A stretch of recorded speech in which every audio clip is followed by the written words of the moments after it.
भौजाई आ जाओ सुंदर सी नाजुक सी परी जैसी, तो भाई जो घर में देवर रहता है दिल तो गदगद हो जाता है। और सबसे पहले अपना भौजाई की पटाइए, भौजी हमके तोरे जैसन चाहिए।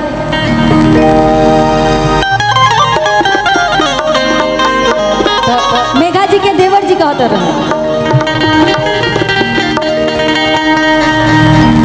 परजीत जी की तरफ से गीत है और जहां भी हो आशीर्वाद चाहूंगी मैं। किसा चीका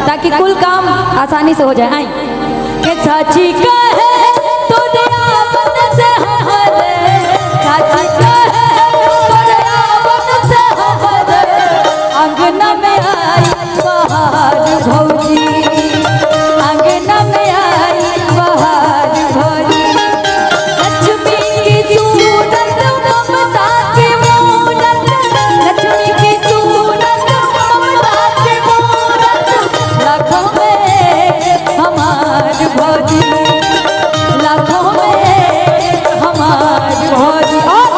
कौन दिशा में लेके चला रे बटोहिया, कौन दिशा में। ये बड़ी प्यारी लाइन है और ये ट्रेडिशनल लाइन है।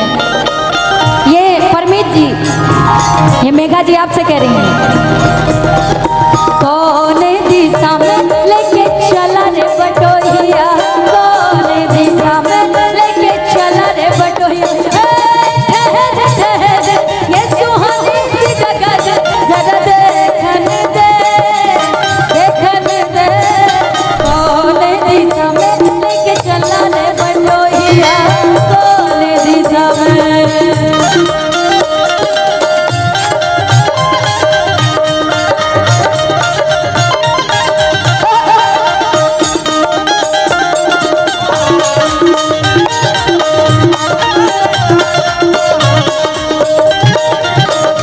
और कहा तेरे देवर बबुआ, तुलसी की सेवा चंद्रमा की पूजा,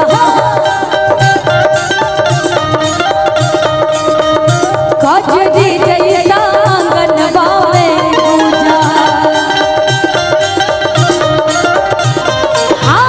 तुलसी की सेवा चंद्रमा की पूजा, कजरी जैसा आंगनवा में पूजा। अब हमने जाना भगवा शिवा भी, अब हमने जाना भगवा शिवा भी, होते हैं कितने निर्हार भौजी, होते हैं कितने निर्हार भौजी, होते हैं कितने निर्हार भौजी।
भाभी घर में आती है तो सबसे पहले देवर लोग चाहते हैं कि कोई नन्ना मुन्ना सा आ जाए।